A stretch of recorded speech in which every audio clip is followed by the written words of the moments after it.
새번역 사도신경으로 신앙 고백하겠습니다. 저는 전능하신 아버지 하나님 천지의 창조주를 믿습니다.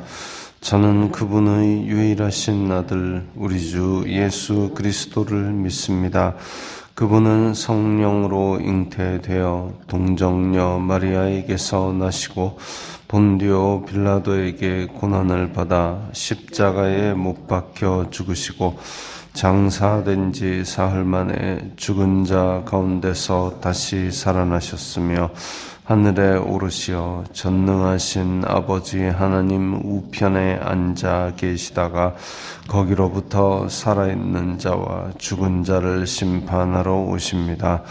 저는 성령을 믿으며 거룩한 공교회와 성도의 교제와 죄를 용서받는 것과 몸의 부활과 영생을 믿습니다. 아멘.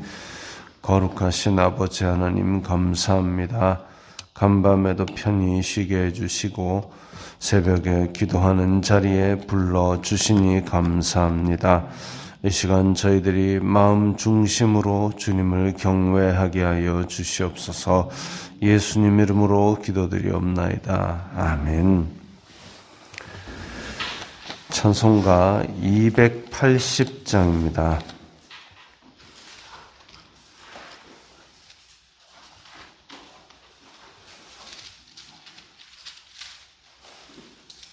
찬송가 280장입니다.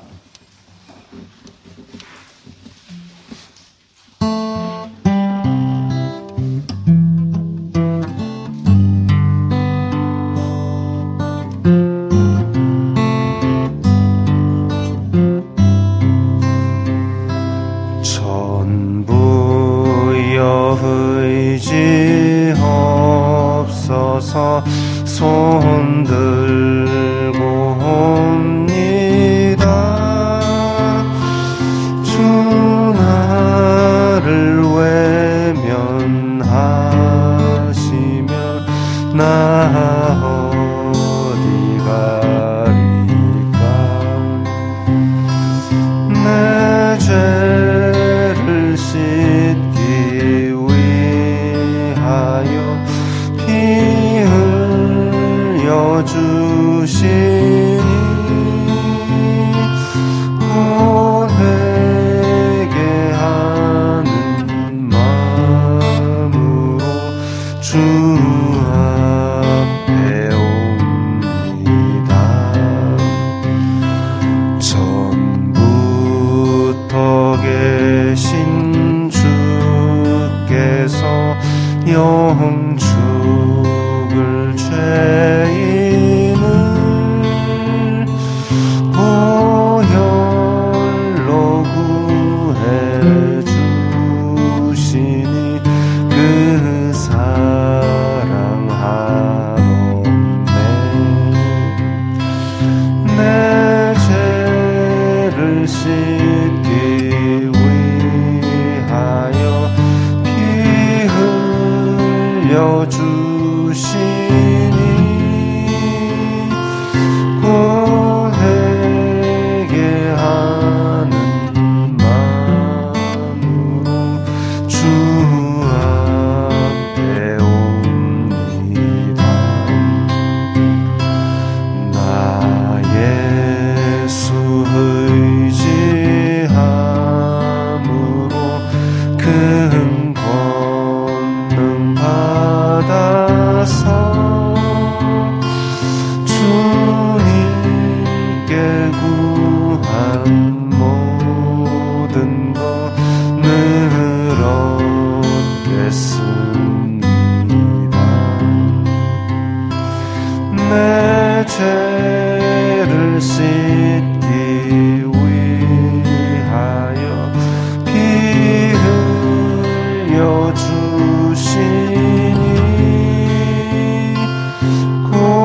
고백게 하는 마음으로 주 앞에 옵니다. 아멘.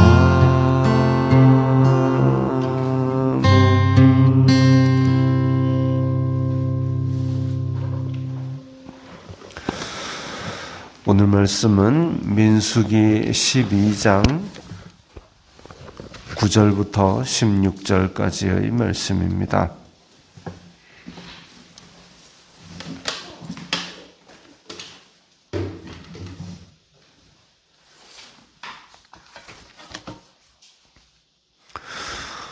민수기 12장 9절부터 16절까지의 말씀 함께 읽겠습니다. 여호와께서 그들을 향하여 진노하시고 떠나심에 구름이 장막 위에서 떠나갔고 미리암은 나병에 걸려 눈과 같더라. 아론이 미리암을 본즉 나병에 걸렸는지라. 아론이 이에 모세에게 이르되 슬프도다 내 주여, 우리가 어리석은 일을 하여 죄를 지었으나 청하건대 그 벌을 우리에게 돌리지 마소서. 그가 살이 반이나 썩어 모태로부터 죽어서 나온 자 같이 되지 않게 하소서. 모세가 여호와께 부르짖어 이르되 하나님이여, 원하건대 그를 고쳐 주옵소서. 여호와께서 모세에게 이르시되 그의 아버지가 그의 얼굴에 침을 뱉었을지라도 그가 이랫동안 부끄러워하지 않겠느냐. 그런즉 그를 진영 밖에 이랫동안 가두고 그 후에 들어오게 할지니라 하시니, 이에 미리암이 진영 밖에 이랫동안 갇혀 있었고 백성은 그를 다시 들어오게 하기까지 행진하지 아니하다가 그 후에 백성이 하세롯을 떠나 바란 광야에 진을 치니라. 아멘. 미리암과 아론이 모세에 대하여 반기를 들었다가 지금 거기에 대해서 하나님께서 너희들 그러면 회막 앞으로 나와라. 모세, 아론, 미리암 3명을 회막으로 부르셨는데 거기에서 여호와께서 그들을 향하여 진노하시고 떠나심에 이랬습니다. 하나님께서 지금 아론과 미리암의 행위가 바르지 않음을 지적하시고 거기에서 하나님과의 관계가 지금 틀어진 겁니다. 하나님과의 관계를 원활하게 하지 못하는 것이 죄이고 죽음입니다. 그래서 진노하시고 떠나심에 구름이 장막 위에서 떠나갔고 하나님의 임재를 상징하는 구름이 떠나갔다. 하나님께서 지금 이 죄악의 자리에 함께 계시지 않는다라는 표시입니다. 그리고 미리암이 나병에 걸려 눈과 같더라. 미리암이 아마도 그 비방과 모세에 대한 반항을 주도했던 것으로 보입니다. 그래서 미리암이 지금 나병에 걸린 상태, 중한 피부병에 걸려서 피부가 완전히 엉망진창이 되었던 모양입니다. 일반 백성이 이렇게 모세에 대해서 모세 왜 혼자서 다 해먹니? 이렇게 했더라면 이렇게까지는 안 되었을 겁니다. 그런데 미리암은 모세의 누이이자 동시에 여선지자로서의 역할을 했던 사람이고 아마 그랬기 때문에 이렇게 모세에게 반기를 들었던 것인지도 모르겠습니다만은, 그래서 중직자이기 때문에 그 받을 벌도 중한 것을 볼 수 있습니다. 하나님께서는 항상 많이 맡긴 자에게 많이 찾으시고 심판은 항상 성소 앞에서부터 시작합니다.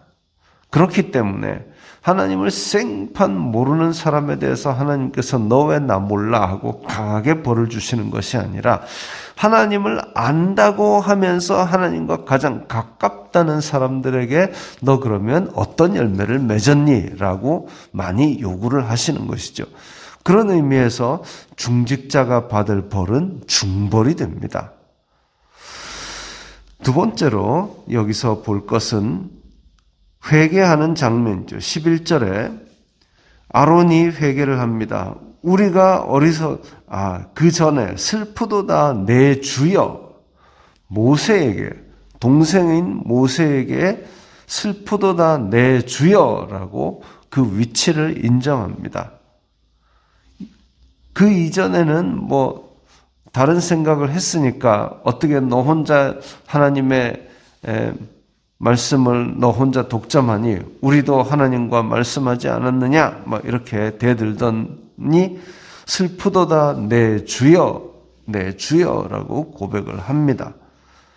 그래서 모세의 권위, 모세 인간 자체의 권위가 아니라 모세가 하나님과의 관계에 있어서 지금 이 민족의 지도자 됨을 이제 아론이 자기 입술로 고백한 것이죠. 그리고 우리가 어리석은 일을 하여 죄를 지었다. 내가 잘못했다라는 고백을 하는 겁니다. 요즘 뉴스 같은 데 보면 사과를 표명하는 사람들의 말이 한 번씩 보도가 되는데 이게 사과인지 뭔지 알 수 없을 때가 많습니다. 사과는 일단 내가 어떤 일을 해서 잘못했다, 이 얘기가 나와야 되는 거죠. 우리가 어리석은 일을 하여 죄를 지었다라고 자기가 잘못을 인정합니다. 잘못을 인정하고 그리고 이제 벌을 우리에게 돌리지 마소서 간청을 했죠. 자, 어쨌든 내 주여 나왔고 죄를 지었다 나왔고 그렇게 회개하는 마음에 대해서 이제 13절에 모세가 부르짖어. 이 참 앞에서도 이 사람 모세는 온 지면의 사람들보다 온유함이 더하다 했는데 바로 앞에서 모세 하나님께서 너와만 말씀하셨느냐라고 대들던 미리암과 아론을 위해서 지금 모세가 하나님께 부르짖는다. 아주 간절히 간청하는 모습을 보여줍니다. 그래서 하나님이여 그를 고쳐주옵소서. 그래서 그 기도를 들으시사 하나님께서 고쳐주신 것으로 보입니다. 자, 회개가 있으면 그 다음에 하나님의 용서가 있습니다. 까지만 이야기하면 우리도 그러면 죄를 짓고 하나님 잘못했어요만 하면 되겠네. 물론 하나님 잘못했어요만 하면 되긴 되겠죠. 죄는 용서받죠. 그러나 하나님께서 14절에 보면 아버지가 얼굴에 침을 뱉었어도 부끄러워하지 않겠느냐. 침을 뱉는다는 얘기는 모욕을 주었다. 수치를 주었다. 경멸을 하였다라는 얘기입니다. 어떤 부끄러운 일을 행함으로 말미암아 나는 너의 그 행동에 동참하지 않는다. 너는 그거 부끄러운 줄 알아라. 라는 벌로 그렇게 침을 뱉는 것이 아마 중근동의 문화였던 걸로 보입니다. 그렇게 침을 뱉었을 때에라도 지금 이 사람은 부끄러워함이 마땅한데 하나님 앞에 이런 죄를 저질렀고 어리석은 일을 함으로써 벌을 받았다면 이제 이 일에 대해서 자숙하고 부끄러워하는 것이 마땅하다. 다시 말하면 죄는 용서하지만 병은 낫게 해주지만 그러나 너의 죄에 대해서 너는 그 값을 어느 정도 반성하는 시간을 가져야 한다라는 것이죠. 여기 다시 보태면 우리가 죄를 짓고 나서 하나님 잘못했어요. 끝! 하고 돌아서서 또 똑같은 죄를 짓고 이게 아니라 그 죄에 대한 죄과의 부끄러움을 우리가 일정 부분 하나님께서 용서하시지만 그 잘못에 대한 하나님에 대한 책임은 어느 정도 져야 된다라는 겁니다. 그 대표적인 예가 다윗입니다. 다윗이 우리아의 아내를 범하고 그렇게 우리아를 죽이고 그 죄를 아무도 모르게 쓱싹 덮고 넘어가려 했는데 선지자가 와서 다윗 당신은 그건 죄입니다 라고 얘기를 했을 때 다윗이 뜨끔하고 침상을 적시도록 회개를 합니다. 그랬을 때에 우리아의 아내가 아기를 낳았는데 얘가 죽죠. 하나님 앞에 그 풍악을 그치고 식음을 전폐하고 살려주세요라고 빌지만 그 죄악은 용서하시지만 그 죄과에 대해서는 하나님께서 분명히 찾으시는 모습을 볼 수 있습니다. 담대하게 죄 짓는 거 있을 일이 아니죠.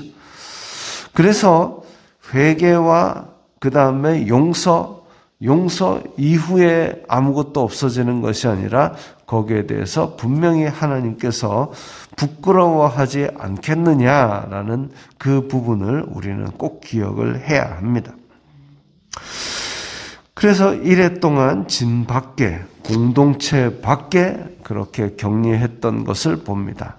또 오늘 본문에서 하나 더 보아야 될 것은 이에 15절에 보면 미리암이 진 밖에 쫓겨난 경우에 그를 다시 들어오게 하기까지 행진하지 아니하다가 이랬습니다. 미리암 때문에 이 민족 전체가 행진을 못하게 된 겁니다. 민족 전체에 민폐를 끼친 거죠. 행진에 지장을 주었습니다. 죄를 지어도 우리는 광야로 나간다. 으쌰으쌰 하나 둘 셋 넷 전진하자. 이거 안 된다 이거죠. 공동체 안에 죄가 있을 때는 그 죄 문제가 해결되기까지는 공동체 전체가 전진을 못합니다. 지장을 주는 것이죠. 그리고 이 일로 인하여 이스라엘 자손들은 진 밖에 나가는 이런 그 부정한 병을 하나님께서 뭔 죄가 있어서 벌을 주셨다 이렇게 인식하게 된 유래라고 볼 수도 있습니다. 사실 그건 아니지 않습니까? 광야 생활을 하다 보면 몸에 병이 생길 수도 있고 그런데 그걸 무조건 아유 죄가 있으니까 하나님이 벌 줬다 이렇게 얘기하면 어찌 보면 그런 죄 없이 그냥 병이 나는 사람은 2차 가해를 당하는 겁니다. 아픈 것도 억울한데 사람들이 너 죄 있지? 욥 보십시오. 욥이 애매한 고난을 당할 때 친구들이 와갖고 너 숨겨진 죄 있지? 빨리 회개해. 하나님이 벌 준 거지. 이러니까 세상 사람이 나를 보는 것보다 너 친구라는 것들이 너무 가혹하구나. 고통을 주는 위로자구나. 라고 탄식을 했습니다. 하나님을 안다는 사람들이 손가락질하면서 너 죄 있지? 회개해라. 라고 하는 것은 2차 가해지요. 그래서 이런 섣부른 진단을 할 것이 아니라 어쨌든 아픈 것은 있을 수 있으나 지금 여기에 미리암의 경우는 하나님께서 벌을 주신 것이고 그러지 않은 경우에는 함부로 진단하지 말 것이고 어쨌든 이 민족 전체의 행진에도 지장을 주는 이런 범죄, 이 범죄가 해결되어야만 하나님의 백성은 전진이 가능하다라는 겁니다. 그 후에 백성이 바란 광야에 진을 치니라. 바란 광야는 이스라엘 지금 그 약속의 땅 제일 아래쪽이 브엘세바라는 지역인데 브엘세바 그 아래쪽 가까운 땅의 광야입니다. 그러니까 약속의 땅 코 밑에까지 그렇게 백성들이 진을 치게 된 것이죠. 그 다음에는 또 새로운 사건이 벌어집니다. 그러나 이제 다음 주에는 우리가 또 고난주간으로서 종려주일과 고난주간으로서 그에 해당하는 말씀으로 새벽에 같이 보도록 하겠습니다. 기도하겠습니다. 거룩하신 아버지 하나님 감사합니다. 공동체 안에서 이렇게 죄가 있을 때에 죄를 회개하고 하나님께서 용서하시지만 그 부끄러움에 대한 자숙의 모습을 봅니다. 또한 공동체에 죄가 들어왔을 때에 공동체 전체가 믿음의 행진을 멈추게 된 것도 봅니다. 저희들이 이 세상을 살면서 육신의 연약함으로 죄를 계속 지을 수밖에 없는 연약함이 있지만 그 가운데서 성령님께서 저희 마음을 찔러주시고 깨닫게 하시고 우리의 일상생활 믿음의 행진 가운데서 정말 이 죄를 떨쳐내기 위해서 피 흘리기까지 싸우는 저희들이 되게 하여 주시옵소서. 예수님 이름으로 기도드리옵나이다. 아멘.